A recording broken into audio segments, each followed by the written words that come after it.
World Championship 100-meter silver medalist Thompson and Tina Clayton opened their 2026 seasons with victory over 60 meters at the J3's Puma Fuller Anderson Development Meet at GC Foster College on Saturday.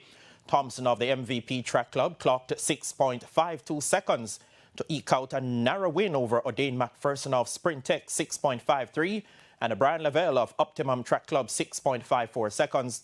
Former Woolmer's boys standout Gary Card, competing for UTech, was fourth in 6.60. Clayton sped to 7.02 seconds to win the women's equivalent. She finished ahead of MVP teammates Jonil Smith 7.06 and Natasha Morrison 7.21 seconds.